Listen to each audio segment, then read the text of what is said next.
mobile or on their internet, but nothing, I can tell you, nothing was more spectacular than watching Krishna's pastimes. Even now you can watch it on Little Krishna. Some of you kids may have watched Little Krishna, right? Playing and playing. They didn't think about it. They had all these lunch packs, Mother Yasoda. All the gopis had made wonderful lunch packs. All sorts of delicacies, but they forgot about it. They were so absorbed in their play. They wouldn't eat.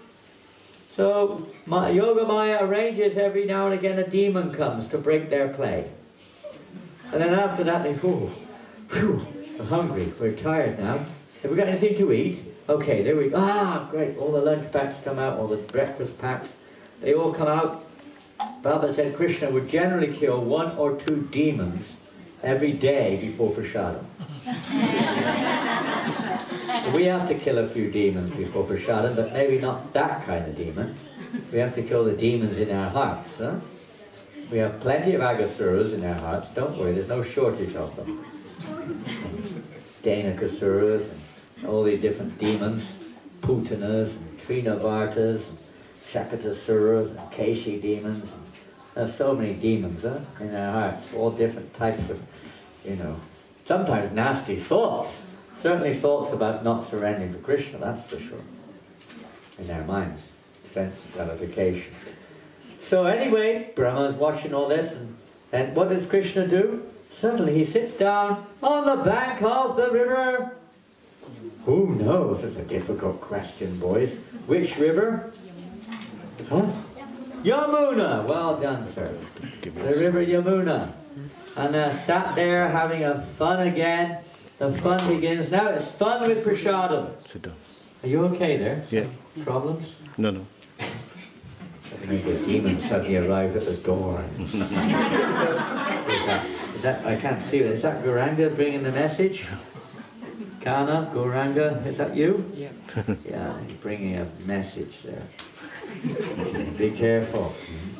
Might be, somebody may come in the front in a minute. You might see a Keshi demon come pounding.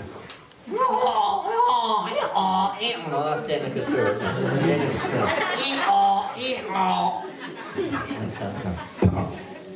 Kick us out the window or something.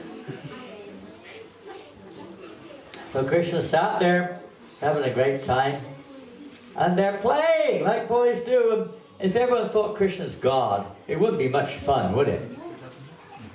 Imagine, young boys. Oh, he's God.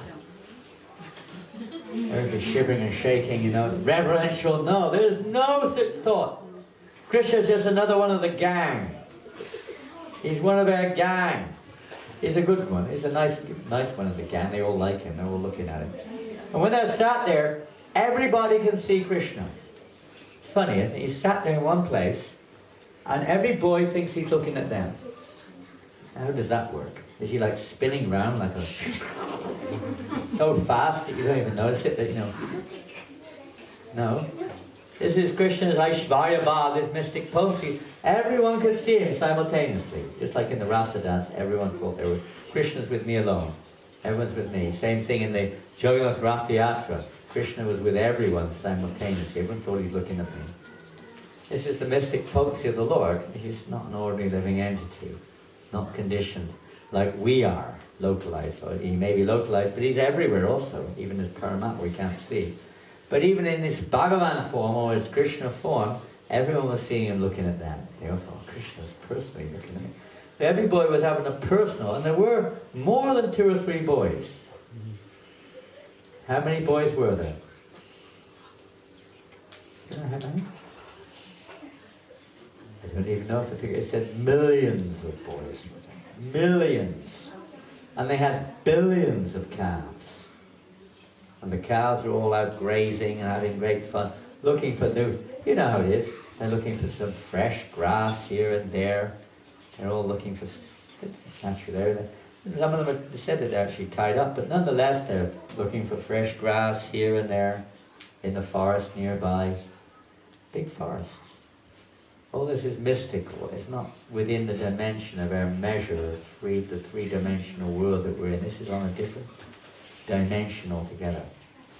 Anyway, Krishna's having great fun there, and they're stealing sometimes. If you look at your next door neighbor, you You know, different boys have different proclivities, and some like to eat the sweet first, you know. Get the best first, right? You might not live long enough otherwise. Get the best first while you can, right? And then you see on your next door neighbours, the boys the other way round, so he's eating the, you know, maybe the rice first or something. So once he's not looking, you snatch the gulab. Hey, where's my gulab gone? I didn't pinch it. Never said you did. I said, where's it gone? Give me my gulab. No.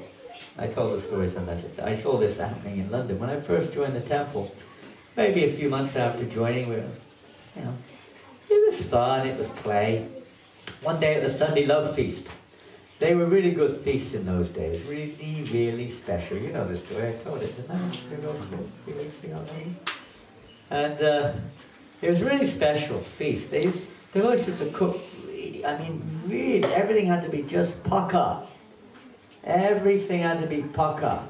The puras had to be pucka, like balloons and hot and soft. No ghee on them. You cook them in ghee, but because they're properly rolled and not too fat and they're cooked at the right temperature, the ghee just flop. But they have such a succulent taste. The samosas the same, crispy and crackly with beautiful fillings inside. Everything was pucka. The halwa was like exploding with, you know, hot, like it was almost like erupting in the pot, you know. Perfect, you know, beautiful halwa, and then, you know, there'd be gulabs like, you know, they were like, you know, jellyfish kind of floating. They're so sweet and tasty and fully through, you know, just like, it was in Melbourne, I think, when he was entertaining some scientists who came there. And then after the program, I said, give them prasadam, and they brought gulabs. So one of the gentlemen was dressed in a pucka suit and everything, you know. And he didn't know what it was, he took it, and he bit into it. Covered in juice. Papa said nothing, you know. I was looking at his suit covered in juice. Just don't bite into a gulab, you know. It's the last thing you do. You have to at least cut it with a spoon if you can't eat the whole thing. You know, he didn't know the secret of gulabs. He soon found out. I don't know if he ever took one again. But and then anyway, the feast was just amazing. Amazing. It was cooked by a boy named Jai Hari. Jai Hari was a Muslim by birth. But he was the best cook you could imagine. He was Pakistani, became a full-time devotee in London. We had two of them, Sarva Surit and Jayari. They were both expert cooks. I guess they were coming from, you know, tradition. Really good cook. But he wouldn't cook very much. He was always a little bit less than, you know. I mean, the rice was plenty. The sabjis were usually plenty. The dal, if there was dal, was plenty. The dal in those days was not just ordinary dal. Even the dal was like, wow. The rice wasn't ordinary rice. It would always be like minimum pushpan rice, with curd balls in there and fried coconut strips and raisins and little spicing and ghee and it was just like you could just eat the pushpan rice. That was just ecstasy. Anyway, you know, we were young brahmacharis. Everybody loved the way that when we heard Gurjari was cooking, everyone was very quick to try, eager to get into the front of the queue. They would lock the prasadam room door. We'd all have to be outside. It was like a rugby scrum. It was just like a Bombay ticket office in the old days. You queue up for 5 hours. I did that in Bombay one time. I got there at 5 o'clock in the morning. They told me you better get there early if you want a ticket. So I got there at 5 o'clock in the morning, fairly close to the front of the queue. Waiting, 9 o'clock the door's open. And I found myself at the back of the queue in 5 minutes. Tsunami of people are pushing, shoving, bashing, crashing to get into the office itself. You know. So it was a bit like that, you know. And I was like at the back of the queue as soon as we got into it wasn't a very big room. We only had 20 voters. And we got in, and I was at the back of the queue, and there's the boy named, you don't know his name again, his name was Kiran. He was in front of me, one or two in front. And we're queuing up, and some servings going on, 8, 9, 10, 11, 12 preparations, whatever it was. And so, sure enough, we were looking and we saw, there was like 6 people still left. There's only like 3 samosas left. 3 gulab jamuns. Things like that were getting down to 0, And then Dear Nike was a prasadam addict. He was a real fanatic for prasadam. He was like really getting irritated. Really irritated. And you get this in queues sometimes when you realize if you go to the Russian embassy to get a visa or something, you have to wait 2 days. They only take, they've probably changed now, but they were only taking like 50 people a day. There's always at least 500 in the queue. People camp out overnight in sleeping bags and tents outside the embassy to get in. It's bizarre. Anyway, it was like this was getting shorter and shorter. And then we got right to the end of the queue, just the person before him. Whoa, the last gulab, the last samosa went out. And he was saying, oh, where's my samosa? Where's my gulab? The service said, Trinada peace in Aurora peace Hishtuna Prabhu. Lord Chaitanya said you have to be humble and tolerant. This is not fair! I bet you've got one, haven't you? He said to the server. The servers would save their plates. And they would hide them. There was a cardboard boxes over the plates serving. He said, I bet you got one on your plate, haven't you? He said, mind your own business. Said, is that your box over there? Keep your hands off. He went, pop, knocked the box flying. 6 gulabs, 4 samosas. Give me one of those. No. Take your hands off. Boom, boom, boom. Boom, boom, boom. They were rolling across the floor in loving exchanges. Incredible. I was amazed. It was quite entertaining. And the server won the battle. Poor fellow. Anyway, he survived. Enthusiasm for prasadam. So they were having fun too, taking prasadam on the banks of the Jamuna. And they were playing games, stealing each other's lunch packs, stealing the gulabs, whatever it was, throwing them at each other. Open your mouth. Whoo! Here, take a samosa. Close your eyes, here's a samosa. They put a marigold in their mouth. We used to play tricks like that. You used to like samosas sometimes, you put something other than the stuffing in one of the back. At the back, you put some flour inside it or something, rose or something else, And you'd be all excited and then, or in the pakora, pakora, oh, the pakoras, cauliflower pakoras. What an experience. My first, the first cauliflower pakora I ever had? It wasn't the first, actually, to tell. Maybe it was. Maybe, actually. I don't think so, but maybe. Anyway, I went to Birmingham, if ever you've heard of Birmingham. And it wasn't I just went on an off day. There was the only devotee there was Sabag. You may have heard of Sabag Swami. You heard of Sabag Swami? Has he come to Melbourne? He's coming soon. He came? He's coming? Yeah. Coming, came? No, He never. came a few times. He came a few times? Yeah. To Melbourne. Okay. So he's coming again? Yes, Maharaj. You're saying yes. You're June. saying he hasn't been. She's saying he has been. You're saying he's coming. You're saying he's not coming. And you're saying he's coming. He came 2 times, but after that he didn't come. And is he coming again? He's coming in June, Maharaj. He's coming in June! Yay! Whoa. He probably doesn't remember this. Because I was a hippie at that time, hair down to my waist. He was a brahmachari. He became a full-time devotee in London, and he was in Birmingham, helping with the program there. And that day, the temple president and his wife had blooped. You know what that means? They left. They'd gone off somewhere. No one knows where they went. They disappeared and they left the keys behind. They said, you're in charge now. I left a note saying, Sabag Prabhu, you're in charge now. And he was a very shy little fellow. He was shy brahmachari. And I came and he was a little bit shocked when I came to the door seeing this long-haired white hippie coming in. He's a real sophisticated, little bit cultured Bengali boy, in those days.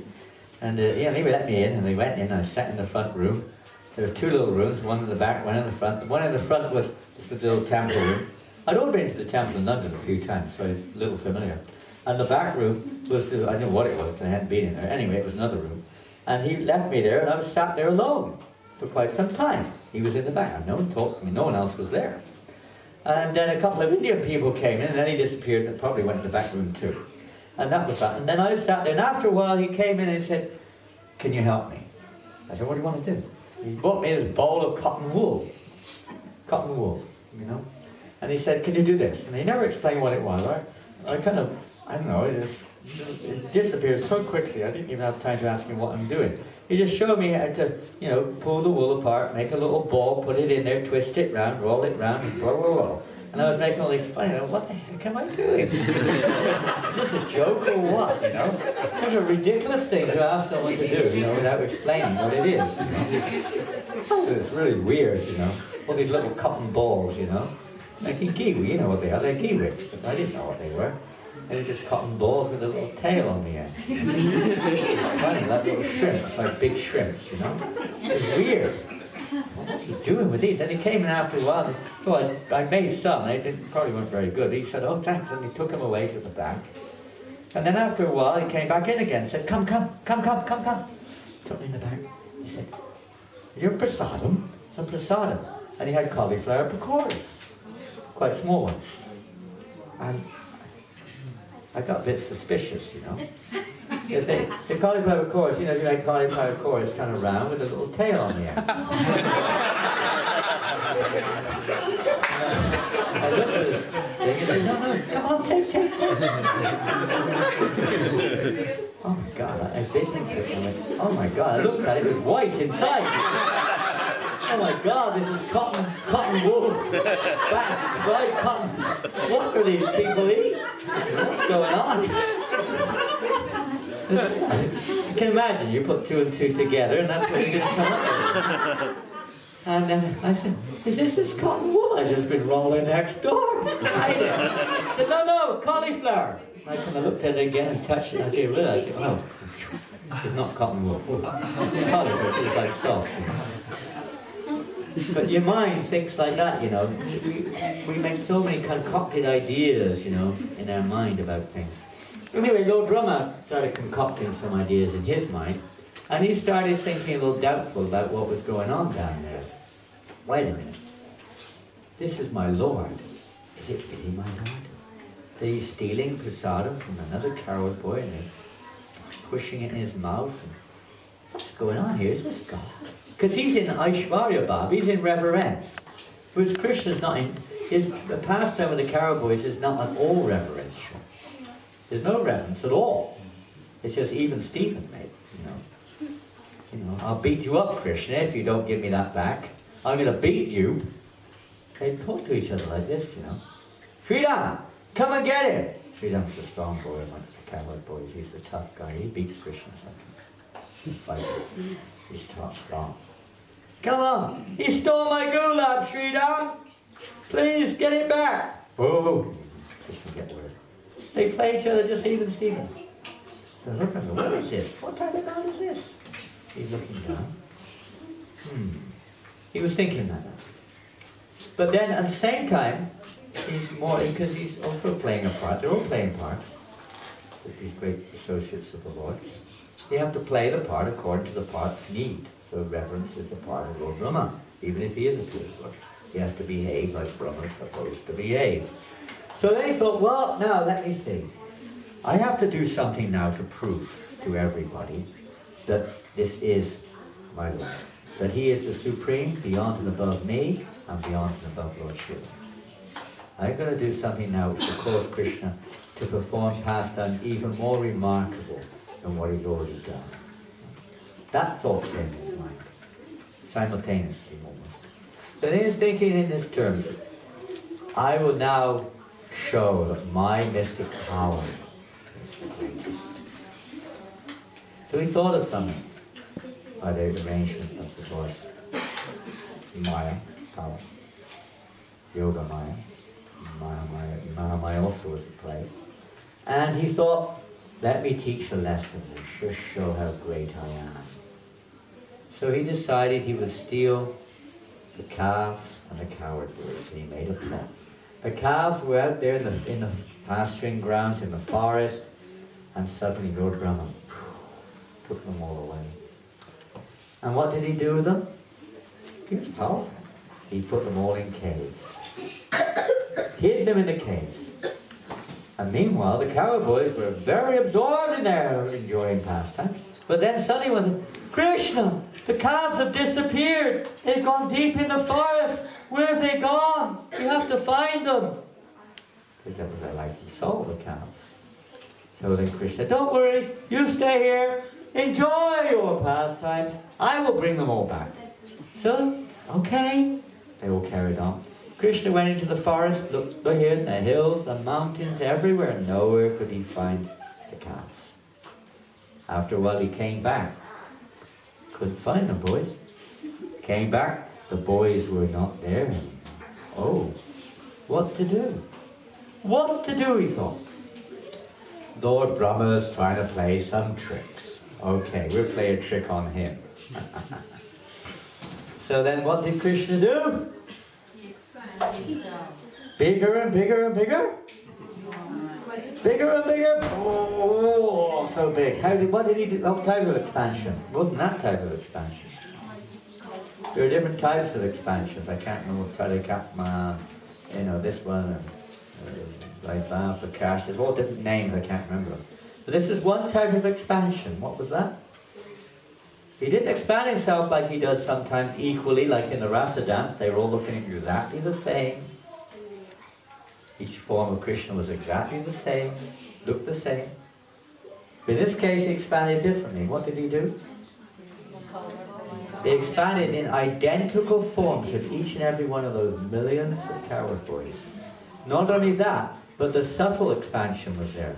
Their mental nature, everything about them was identical. Except that they were Krishna himself now. And then he thought, I can't really go back to Vrindavan without the coward boys and the cows. What would the mothers and cows think? They'll come back. Where's all our boys? Oh, don't worry, they sort of disappeared somewhere. Don't worry about it, mums. Don't worry, don't be attached. What? Millions of mothers, millions of fathers and no kids? Oh. What are they going to do for life and soul? That was the plan. That was Agasura's plan. Get rid of all the kids, everything's finished in Vrindavan. That was Indra's, everyone's plan. They think that's something. So, thus, consequently, I can't do that. So, expand himself into Vrindavan. They did go. But it's all Krishna. They look the same, but then Krishna's fulfilling the desires of every living entity. Is it?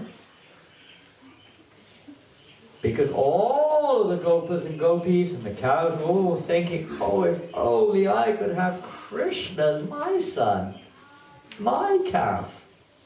They were thinking. Now their desire is fulfilled. They actually have Krishna as their son. They don't even know it. But their attraction to their own son was just as if it was Krishna himself. They didn't know why. Again, Yogamaya keeps everyone a little bit bewildered. So that was going on for a whole year. They were having a great time. Everyone's happy. Pastime going on. So Lord Brahma, after one moment, he thought, oh no, I think I'm playing with fire. He did one moment in his life, he just quickly turned around to see what's going on. 1 year of the earth planet, on the earth planet. He looked round and what did he see? There was Krishna on the banks of the Jamuna, doing exactly the same thing as he was a year before. He thought, what's going on here? They escaped? They've all escaped from the caves? What's going on? They couldn't look in the cave? No, they're all still there. They seem to be fast asleep. What's going on here? I don't understand this. Billions. Not just one or two, billions. All just as nothing happened. Nobody knew. Only Balaram by this time had realized what was going on. But no one else had realized. Even Balaram for most of the year was bewildered over what was going on. He wasn't there when Krishna was on the bank of the Yamuna. But then he realized after a while. That's another story. So Lord Brahma was thinking, what the heck's going on here? So Krishna could see Brahma was looking a little bit perplexed. So he thought, okay, I'll bring his perplexity or his bewilderment to an end. Boom! All of a sudden, because Brahma's in Aishwarya Bhav. That means Narayan. Dun, dun, da, da, dun. Nice music for the scene. Brahma was like, what's going on? I'm bewildered. Boom! All the coward boys transform and the cows into four-armed forms of Narayan. Ah! If Brahma was bewildered before, he was really blown. His mind was blown. To see all these little boys suddenly turning into majestic four-armed forms of Narayan. Imagine how he felt. Can't imagine. All of it, any thought that this is not my Lord, was completely devastated on the spot. He completely overwhelmed. And then not only that, but he saw Brahmas and Shivas coming from all over the place, worshipping the different forms, unaware of the other forms. It's just inconceivable what he was seeing. Inconceivable. And then Krishna suddenly withdrew his mystic show. And there he was, a little boy, on the banks of the Yamuna, looking for his cows and his coward boys. And Brahma then fell at his feet and begged for his forgiveness and offered his prayers to the Lord. So this wonderful pastime of Lord Brahma is the prelude to the pastime of which we just mentioned, because there he tried to interfere with the lunch of the coward boys, isn't it? He tried to stop it. He thought, I'm going to play some mischief here. Now, after that pastime, Krishna forgave him, accepted his prayers, etc., etc. A lot of things going on.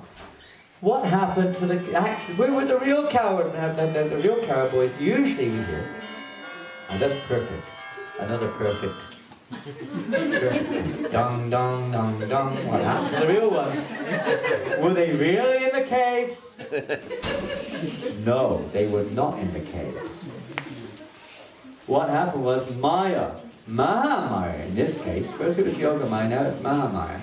Yogamaya. Now Mahamaya has come into play, and she, on the request of Krishna, has made duplicate forms of every single calf and coward boy. They look exactly identical. Those are the ones that Brahma locked up in the caves. He did not touch the real ones at all. How can he? How can one in Aishwarya Bhav? Lakshmi cannot enter into Vrindavan. She's in Aishwarya Bhav. How can Brahma in Aishwarya Bhav enter into Vrindavan? He cannot. He can't touch those boys. They are the eternal associates of the Lord. Their bodies are not material. He cannot touch them. So Krishna arranged Maya Devi, Mahamaya, to duplicate identical forms which he stole and locked up. The real ones didn't even know a second passed. You're back so quick, Krishna, for the pasturing grounds. They didn't even know that he'd gone. The year had passed like that. They didn't even know. They thought, oh, he's back already, and all the cows are there. They didn't even know. They were just still there. It's like time stopped. And they were still there. They didn't move an inch, basically speaking. Everything was just as it was a year before. So this is all unknown to everyone, practically speaking. Lord Bharan, who by this time knew what was going on. This is a mystic play. So after that, Lord Brahma thought, I better do something about this. It's like after Indra. After Indra, what did Indra do? He got up to some real mischief, didn't he? What did he do? He didn't just try to steal the lunch, steal the boys away and lock them up. He tried to kill them. His motive was to kill them all, right? I'm going to kill them all. They've offended me. They deserve to be punished. He was pretty heavy. He went right in there, full force. Of course, it was perfect for Lord Indra. And he was completely defeated. And he was totally, he felt so bad after 7 days of failure. And he realized his own spiritual master came to him and said, look boy, you've made a really big mistake here. You're playing with fire. You're finished. It's going to come any minute. Your reign's over. It's all over for you, boy. You made the biggest blunder you could ever think of. What am I going to do? What am I going to do? I said, Brihaspati said, I don't know. The only thing you can do, you better go to Lord Brahma. Please, he also did something funny some time ago. He might be able to help you out of your dilemma. Go and ask him. So he did. He went to ask Lord Brahma. Lord Brahma said, sorry, my friend. I can't help you. I stole a few cows. You tried prayers and being forgiven and so on. He was feeling so bad. He thought, I gotta do something to make sure this never ever happens again. So he went to the holy Dham. He went to Navadvip, which is not just a little place in Bengal. The Dham of Navadvip, which manifests the pure devotees, is always present. So he went there to perform austerity because he knows that Navadvip Dham is, what happens in Navadvip? Whereas Vrindavan is Madhurya Bhav, what is Navadvip? Audarya. The place where you can be forgiven, where offences are not taken into account. So he went there and he performed great austerities. Great austerities. And eventually, due to his austerities, the Lord appeared. And he fell at the Lord's feet and he begged the Lord, please, I beg you, please, may you do somehow or another allow me to take birth in a situation where I be completely free of any trace of pride. May I be born in a lowly family. And it so happened the Lord said, well, in my next appearance, that is my purpose, to show that anybody, no matter how we are, who we are, where we're born, can come to the perfect platform of pure devotional service. So I request you, under the rain, I want you to take birth in the families of meat eaters in this next lifetime. He was, in other words, it satisfied Lord Brahma's desire. And he said, the Lord then personally initiated it. He personally initiated it. In the next form I will come as Gauranga, and he said, you will be one of my chief assistants. Your name will be Haridas, and you will chant 300,000 names a day. He was initiated by Krishna. Sometimes people ask. He gave him the initiation there and then in another room, way before he appeared. So, of course, it's another story about who's who and how they become who. But when the Lord appeared, Haridas Thakur appeared 37 years in Buron, which is in present-day Bangladesh, not so far over the border, but he appeared about 36 or 37 years before. Lord's plan. And many of the pastimes of the Lord, of Haridas Thakur, took place before Mahaprabhu's appearance. He was there, born in a Muslim family. As a young boy, he went to the forest of Benapal and he began chanting 3 lakhs of names. He'd never met Mahaprabhu. There's no indication, there may have been, but there's no indication that he met any, pure Vaishnavas. He may well have done, but there's no indication in the biographies and the recollections, etc. But he was chanting 3 lakhs of names there in that forest. And that, of course, is where Ramchandra Khan sent Hirabai, the prostitute. She was Lakpati. She was a Lakbai. She had to pay 100,000 rupees to enjoy with her. She was the most expensive of the beautiful girls, so to speak. Anyway, you know that story. He wasn't tempted. He carried on chanting non-stop. This is a secret which he taught. Keep chanting. Yes, my dear lady. She would come every night to try to tempt him, revealing her private parts, practically speaking. He was not disturbed. He said, I will satisfy all your desires, but I have made a vow to chant 1 billion names in this month. I have not yet finished my vow. When I have finished my vow, then please, I will satisfy all your desires. Remember this pastime. Use this tactic when you're chanting your rounds. Yes, my dear material desires, I know you are my best friends, but I'm a little busy right now. I've got an appointment. I've made a vow to chant 16 rounds. When I finish my vow, then I will satisfy you. Don't worry. Come back after 2 hours, or whatever it is. You use this tactic. And after finishing 16 rounds, you're not in, by that time, you're strong enough not to become victimized. So like that. He was not and then after that pastime of 3 days and 3 nights, she became completely purified. She surrendered to Haridas Thakur.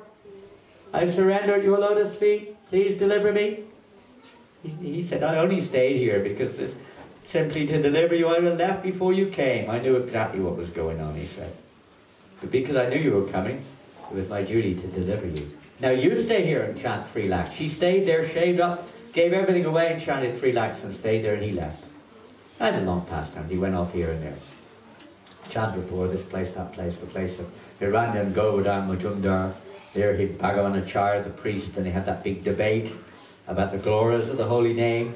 And then there was a Gopal Chakravarti, the rather proud, Brahmanically born young man who was employed by Govardhan Majumdar as one of their servants, not servants, exactly one of their secretaries basically. He was a very beautiful young man. Challenged Haridas Thakur, what is this nonsense? This man comes here, born of a low-class family, and he starts talking all some sentimental rubbish about chanting Hare Krishna. Even in Namabas, one can gain liberation. This is rubbish. According to the Vedas, this takes many lifetimes. You have to become a Brahmin.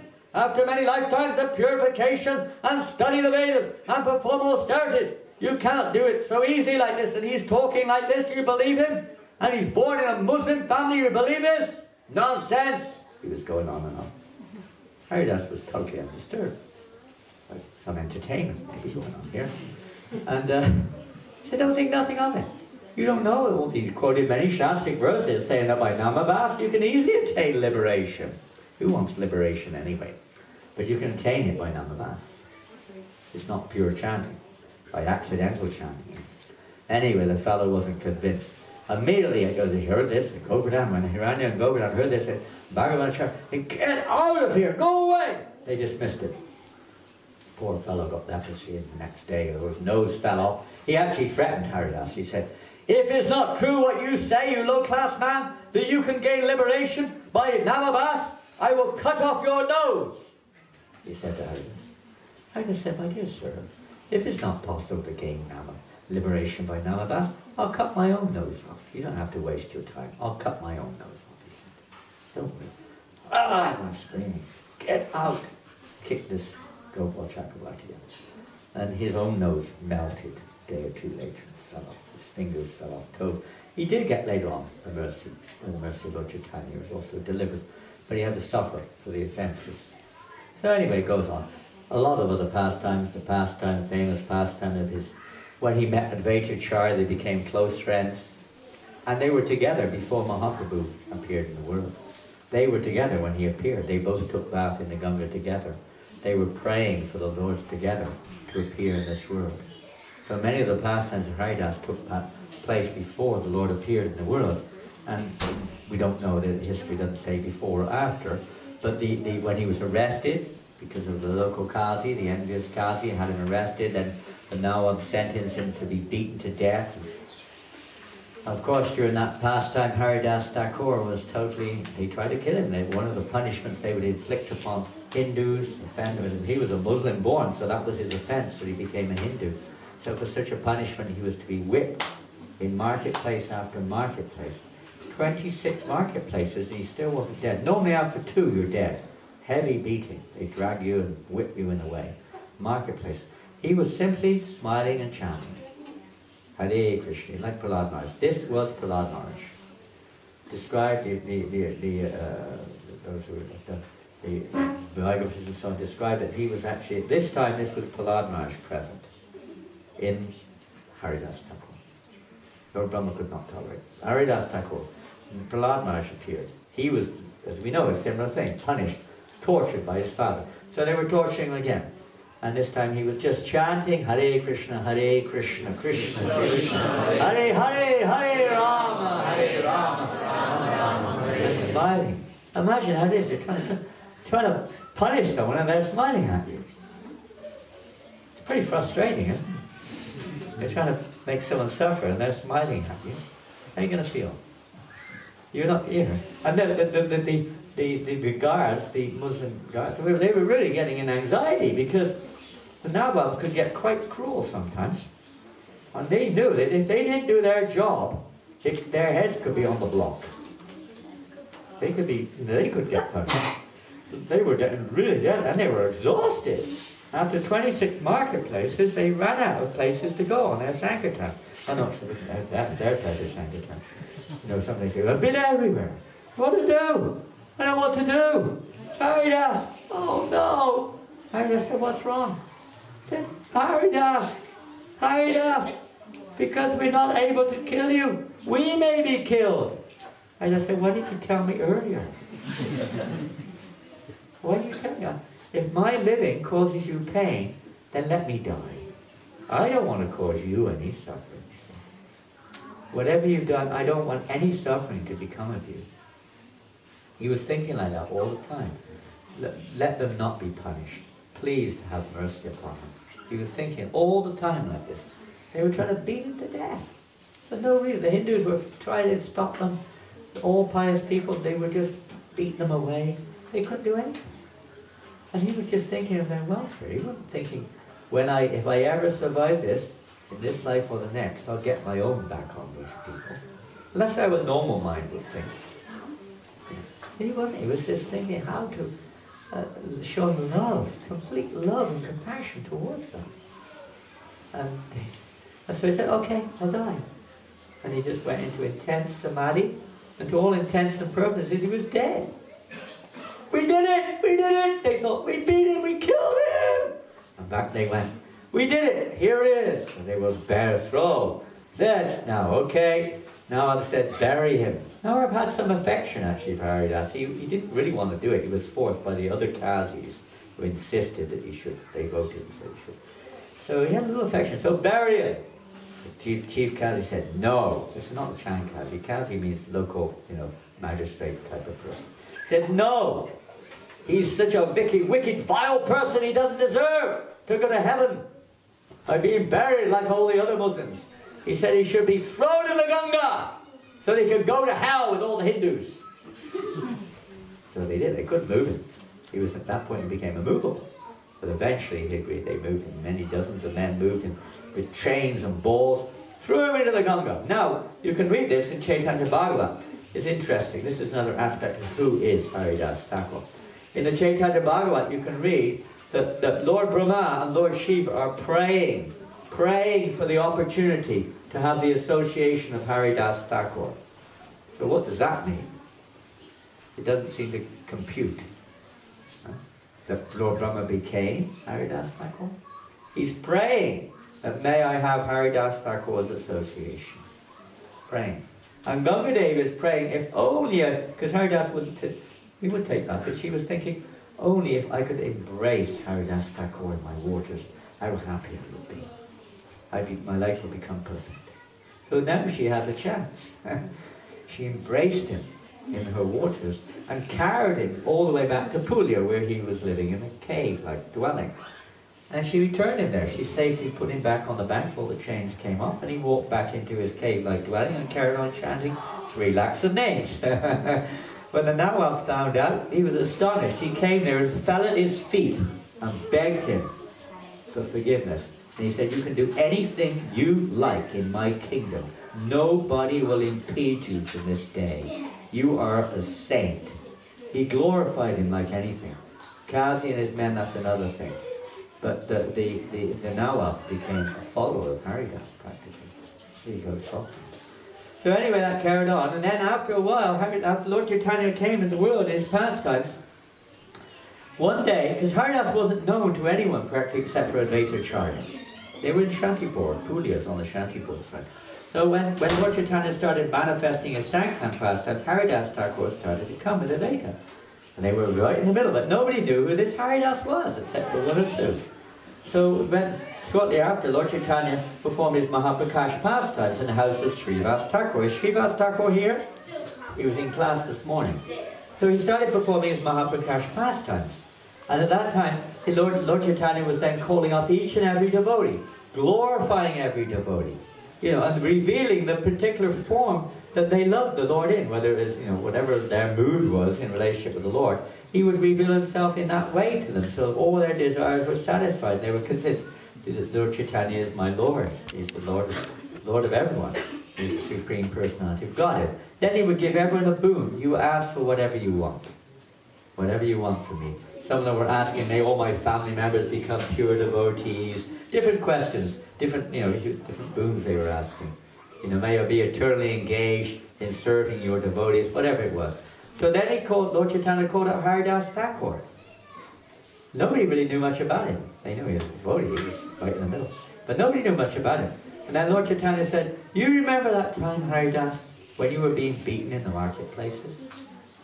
Do you remember that? Nobody knew this pastime. Nobody. Maybe later, nobody else knew about it. They didn't have internet and mobiles in those days where, it was like, there were no newspapers, it was like, news only spread by word of mouth. And somehow or another, this may have happened a long time ago. It may have been like 40 years, whatever, before. It may have been a long time ago. There's no chronological record. Many of them not even been born. So nobody really knew about it. So then Lord Chaitanya started telling that pastime of how he was whipped in the marketplaces. And how he constantly chanting. Vrindavan Das Thakur said, the lesson to learn from this pastime is Nirantara Namalam. You never stop chanting in any situation. You must be accompanied by chanting Hare Krishna, Krishna Krishna, Hare Hare, Hare Rama, Rama Hare Hare. You never stop chanting, that was the secret. So at that point, Haridas, when that Nala did what he did, I sent my Sudarshan Chakra there immediately to sever all of their heads. But you would not allow him to move an inch. You couldn't go near any of them. Because you were just praying, please, may they not be punished, but they may receive mercy.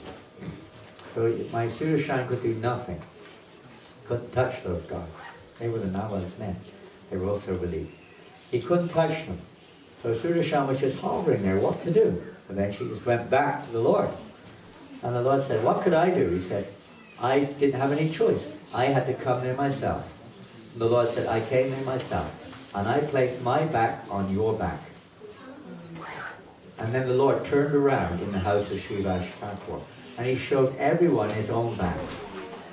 Everyone saw whip marks all over the Lord's back.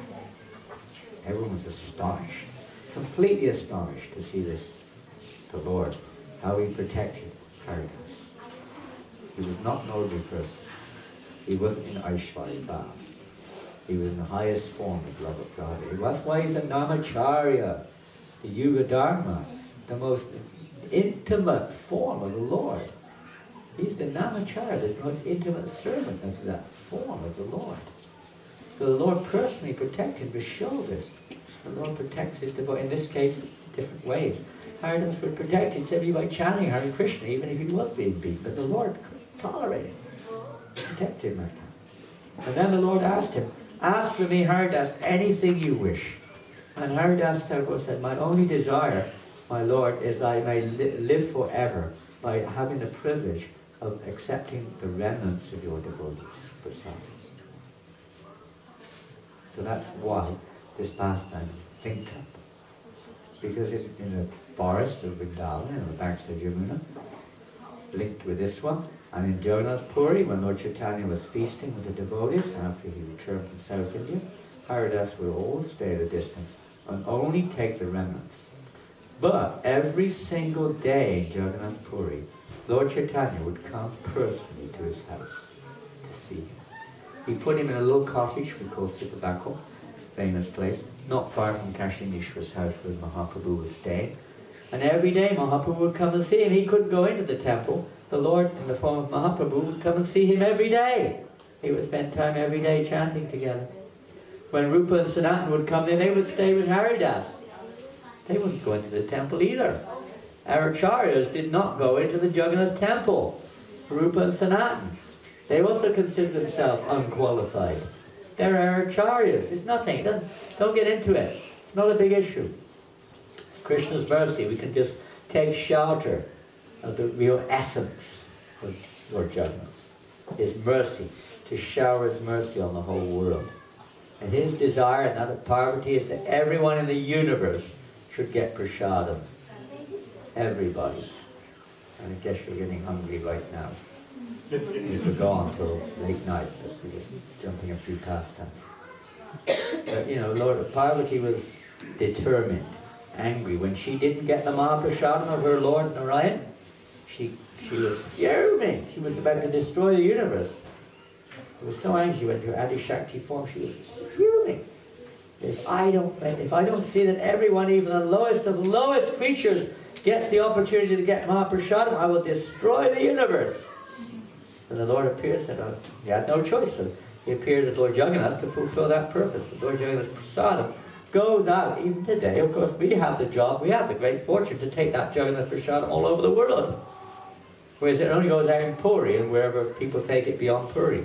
But every day, truckload after truckload of Prasadam goes out from the temple in Puri. Of Prasadam. It's going everywhere, all around the local area. It's fantastic. Now our good fortune is that we can take that same principle everywhere to try to see that everyone in the world gets Prasadam. Everyone, no matter who they are. No matter who they are, distribute Prasadam everywhere. And the holy name. Lord Chaitanya's mood is to spread the holy name to every town and village. We take this man. This is our good fortune. This is the mood of Haridas Thakur. Let the holy name be spread all over the universe. That was Haridas Thakur's business and his desire. He was also preaching intensely on behalf of Lord Chaitanya, the holy names. But his main preaching, as you know, was by following the instruction to chant incessantly the holy names, never stopping. Hare Krishna, Hare Krishna, Krishna Krishna, Hare Hare, Hare Rama, Rama Rama, Hare Hare. Anyway, it's probably, is it 2 o'clock yet? It's 2. Lord Chaitanya said, Haridas Thakur, you are my eternal associate. Whenever I expand, you expand with me to assist me in my pastimes. I'll leave it up to you to work that one out. Interesting, isn't it? Lord Brahma became Haridas.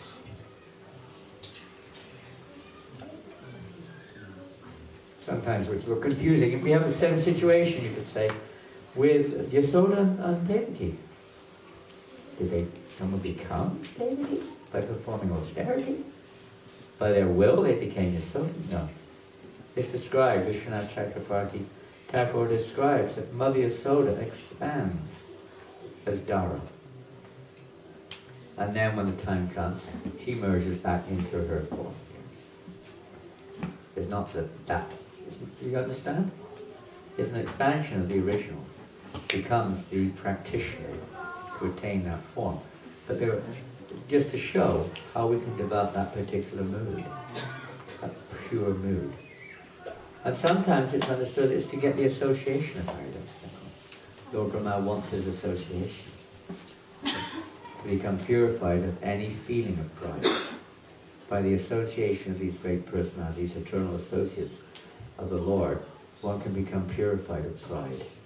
Purified of any kind of anarchy, in that association, whoever it may be.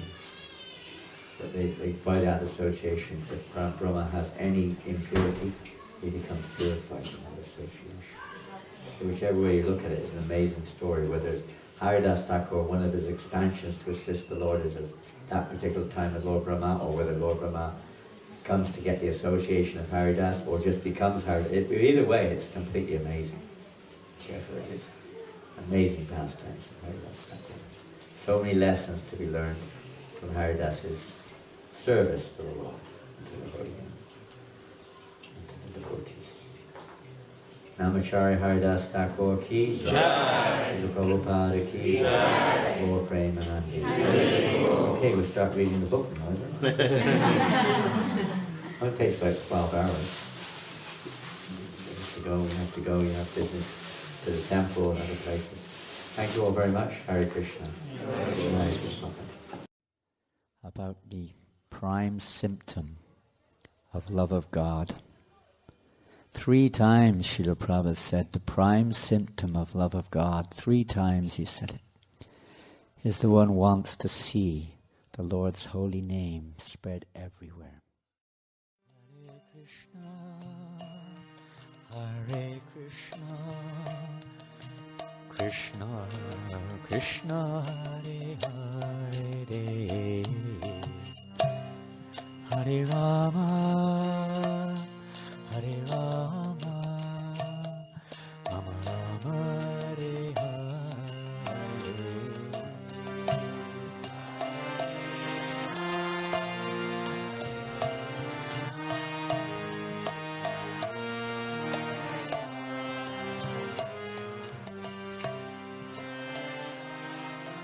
Bolo.